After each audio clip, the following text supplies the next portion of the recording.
Hello, and welcome to a vocabulary lesson in disguise. I'm going to tell you about a recent change in my life that I never saw coming, and in the process of doing so, you'll be exposed to a load of intermediate to advanced phrases and British cultural references that will help you to improve your listening skills and, if you want, your speaking skills too.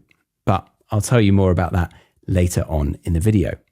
So the idea of this episode came about when I found myself in an office for the first time in over a decade. I've rebelled against that environment, the office, for most of my adult life, going to extra lengths to find the most random places around the world to do quote unquote work while lapping up the surroundings. In fact, if I cast my mind back to before BEP, before BP, like BC, before Christ, before podcast, or nowadays they say BCE, before Common Era, to avoid upsetting people who don't care for Jesus Christ. But yes, I've realized something important, and let me wander down memory lane for a moment, because before BP, before the British English podcast graced us with its presence, what was I doing? Well, I was a mere mortal figuring out life, because I've figured it all out now. And after getting my teaching qualifications, I moved to Chile. Very quickly there, I found myself wanting to quit the job I had been flown over there for, because I realized that I don't like having a boss or being contained to an office. Weird, right? I actually started becoming obsessed over the dream of working online while sat on a beach. So I set up my own one-to-one Skype tutoring website and business, set up yours to the company I was employed by, and booked an Airbnb overlooking the water of Coquimbo, I think, in the north of Chile. And I felt so smug. I was having a delightful lesson with a student I really enjoyed conversing with, while the morning sun shone down on me, sitting on the porch of this Airbnb that overlooked the harbour or the docks of Coquimbo. Okay, I wasn't on the beach, but I was outdoors looking at a nice view of the sea. Sure, the computer screen was impossible to see. And yes, by the end of the hour, I was sweating profusely.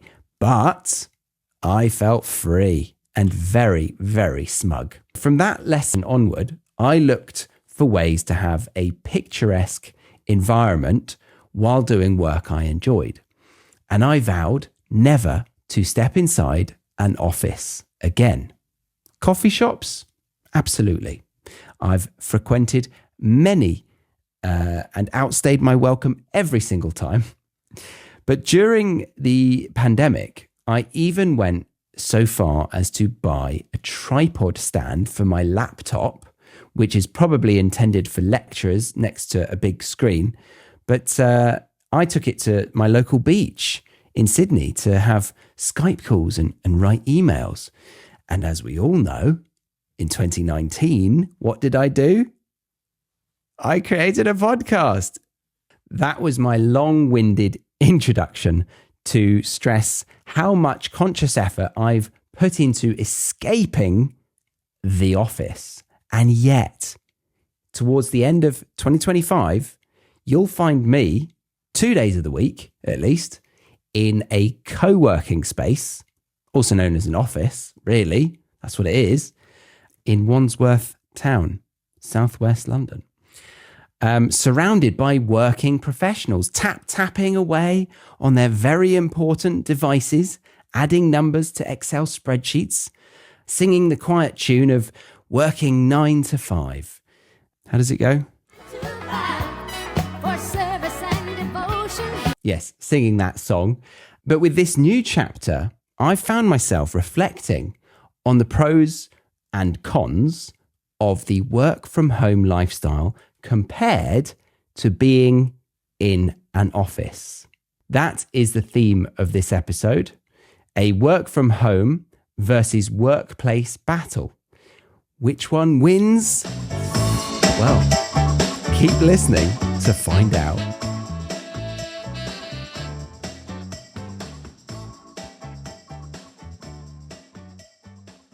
Now, as always, I've created a lesson pack for you to go way deeper with this lesson. It includes a bunch of intermediate to advanced vocabulary broken down into non-native friendly definitions with ways for you to get active with your studies, all in one lovely little lesson pack available for you to download completely free. This will enhance your learning by 3 times the amount that you don't do without it. Does that make sense? Either way, you'll want to scan the QR code on screen right now or click the link in the description box, show notes, or pinned comments. And that link will take you to this screen. Fill out your name and email so I can send you this lesson pack completely free directly to your email inbox. But yes, let's get back to the episode. All right, so one big drawback with my obsession for beachside working is that it can be quite isolating. And while I generally love being left to my own devices, that phrase doesn't mean literally being left with my iPhone or iPad. To be left to your own devices is a phrase, and it means to be left alone to do what you want without supervision or help. Often said about kids, young adults, or maybe an intern at the office. So in the moment, I love it. I love being on my own. But humans be humans. If I don't socialize, even a little, my mood dips over time. Another reason why I'm paying to be in an office surrounded by people with real jobs is because I thought it would be a great idea to get Stacey, my wife, doing her own business as well. I thought if I can be self-employed and she can be self-employed, we could roam the world free from any ties at all. Mwahaha. But no, I clearly didn't read the small print of this contract that I had signed up for. Turns out Stacey, on the other hand, likes to burn the candle at 3 ends.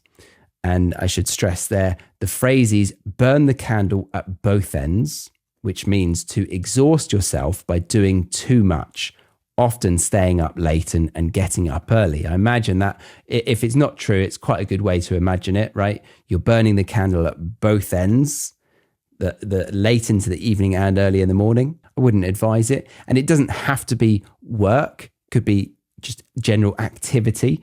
But in Stacey's case, it definitely was work. And being around that vibe all day is rather, how do we say, crap or intense. I could change that word crap to intense. Now, we had nice moments early on in the start of her business. Like we had nice discussions on dog walks, passionate business discussions, but 2 years on, and I'm craving a less stressful work from home companion. I'm not advertising for a new one, actually. I'm happily married, but just giving you the lay of the land that is in my mind. So I was ready for a change, and my neighbor or new friend, who's actually a pilot, pretty cool. Is it? Is being a pilot still cool?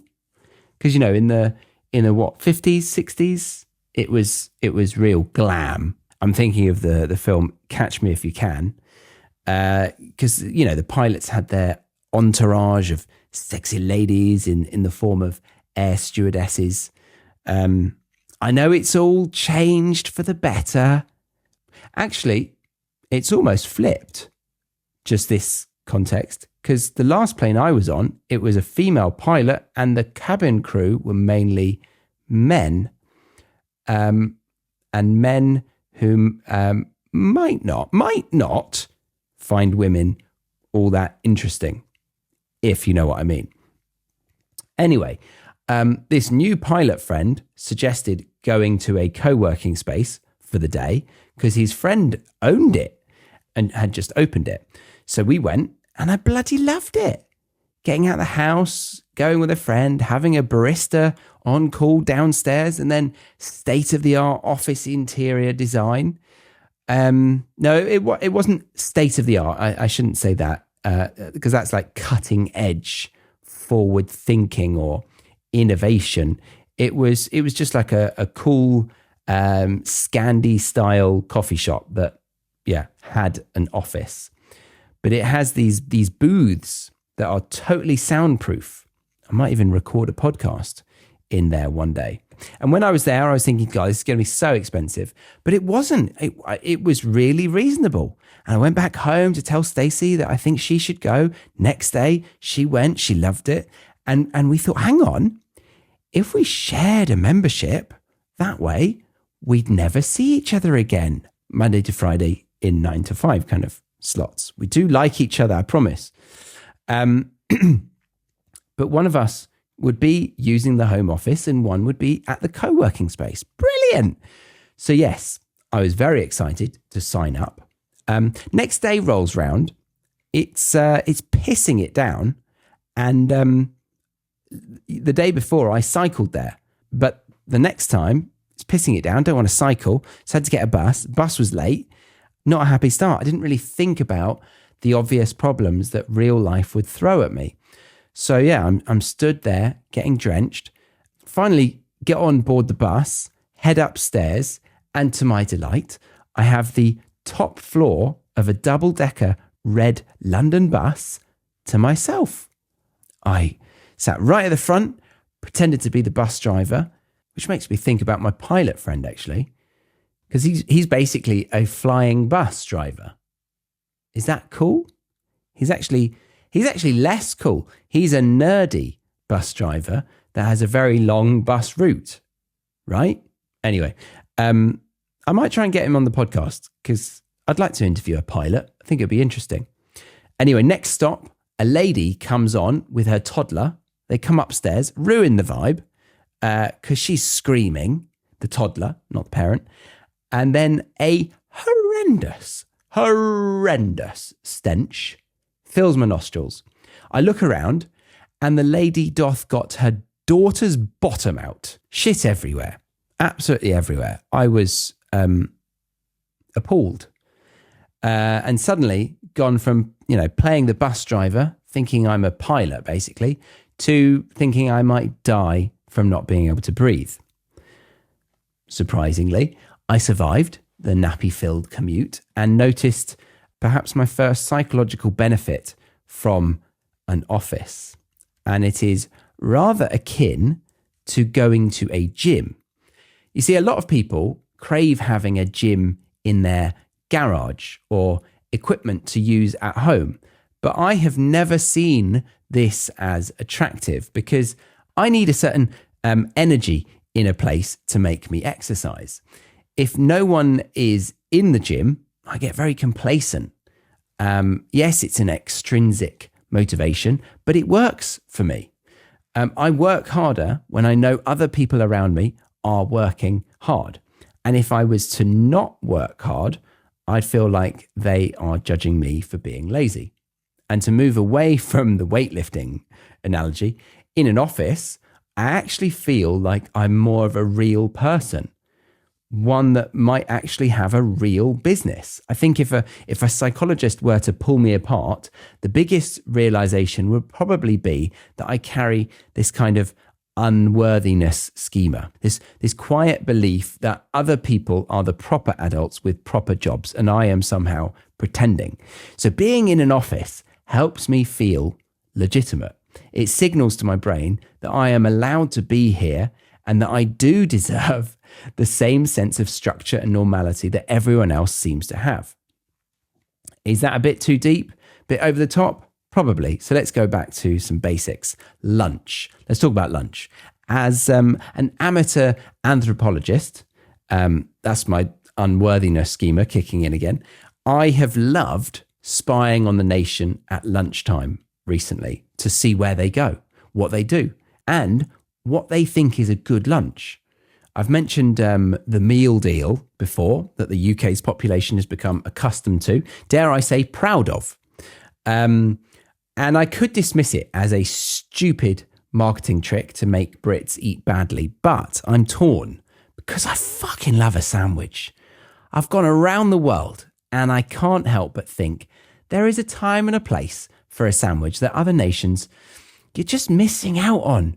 And that is lunchtime. Have a lovely sandwich.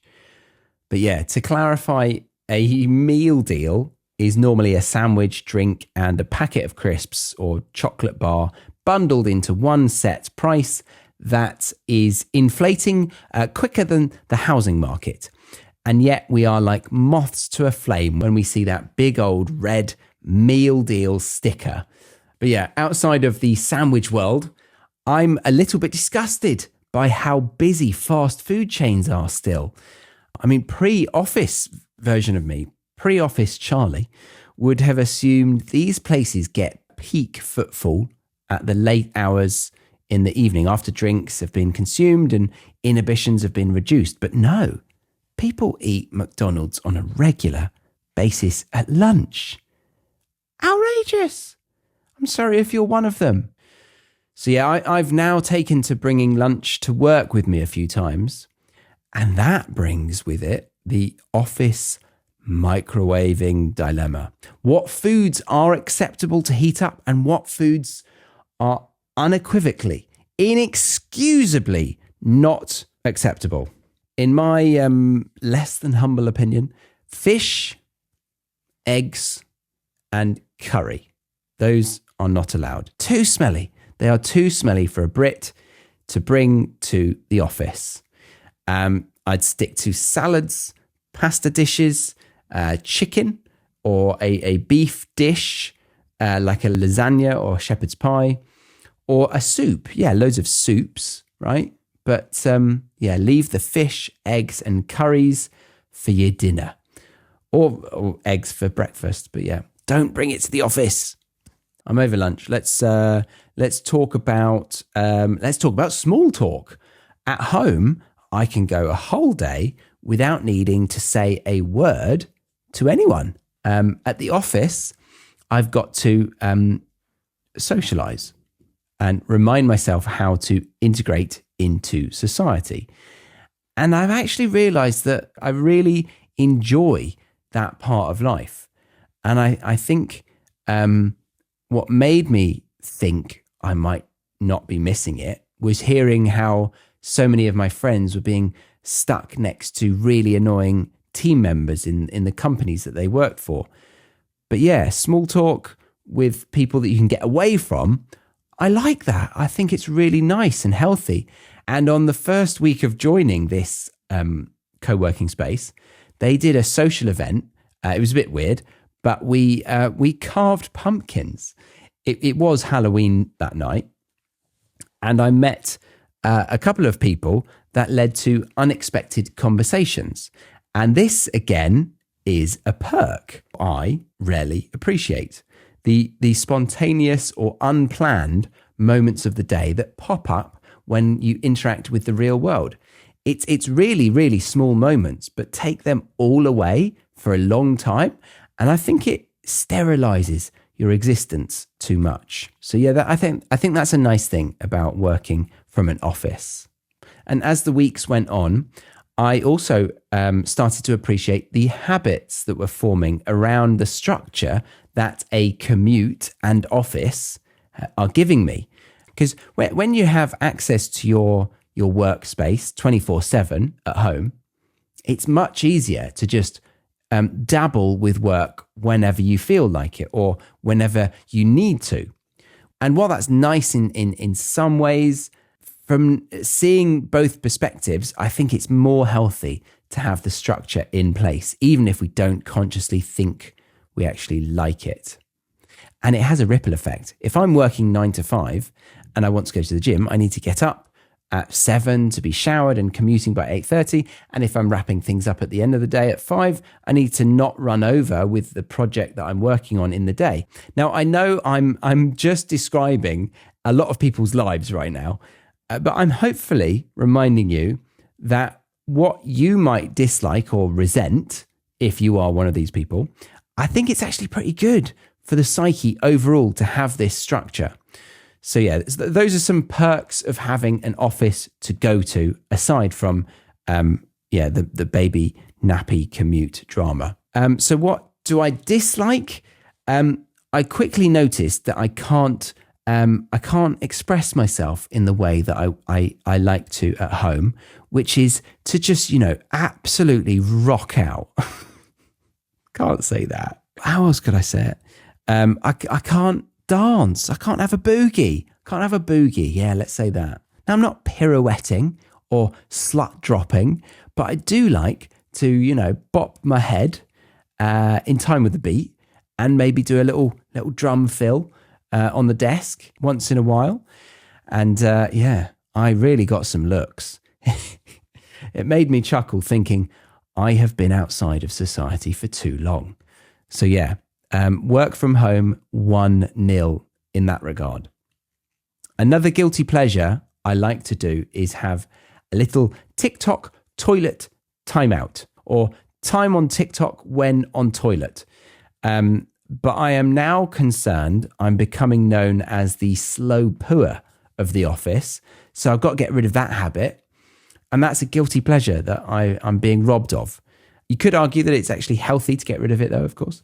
Now, the commute time, most people think it's a real waste of time to travel there, but I think it does some psychological benefit, framing your day, and allows you to unwind or get ready for the day. I think it also allows me to have an admin segment of my day, because at home, I'm either in work mode or chill mode, or maybe chore mode. But I never give myself the time to do life admin. Whereas there's something about a commute that encourages this for me. It's like I'm half being productive by traveling to my workplace. So just do a little light bit of admin and you're making great use of your time, Charlie. Well done. I thought that would be a big negative, but it's not the worst thing in the world, actually. But yeah, this episode is going longer than I had anticipated. So what else should I be listing? I'm more likely to get a cold or catch a bug that's going around, although I think it's probably wise to keep the immune system active. Another thing, a few coffees and lunches out and about tot up, don't they? £4 here, £5 there, another £2 or £3 there. And before you know it, you've hemorrhaged over 200 quid throughout the month. I suppose I haven't really done this very fairly, this versus thing, because I haven't actually mentioned the cons of work from home exclusively. Let's see. I mean, distractions. There's loads of distractions at home, right? Needing to do the washing, the dishes, walking the dog, accepting all the fucking Amazon orders that all of my neighbors are ordering and I'm the only person home on the street. All of those things take me out of that flow state if I ever achieve it. Oh, another one, not work from home. So a con of an office is loud office workers talking on the phone. I mean, my solution is just to pop on headphones and do some air drumming to some banging tunes. But I know some people find it very, very hard to get over that one. So that's a big negative, isn't it? But last thing I'd like to mention is office politics. That shit is annoying. But then you do get to have fun hearing the gossip. So no clear winner? Actually, no. The absolute best by a long shot is balance. And for me, right now, having Monday, Wednesday, Friday at home and Tuesday and Thursday at the office is just the best. And I'm much, much happier for it. And I know you may have gone through this journey after COVID, going back to work. Yeah, so you probably experienced these changes 5 years ago. And while this could come across as idiotic and a waste of your time, I think it might be a nice reminder for you that life isn't so bad in an office. Or, I mean, the ideal, if you've got 2 or 3 days a week in the office, I think that's really, really, really healthy. Because I've got a friend who really complains about going into the office 3 times a week. And I just disagree. I think it is really, really a nice thing, a nice luxury. And you know what I get to do at the end of the day? I come home, or Stacey comes home, and we excitedly say, "How was your day?" Because we don't know. We didn't sit there next to each other for the entirety of the day.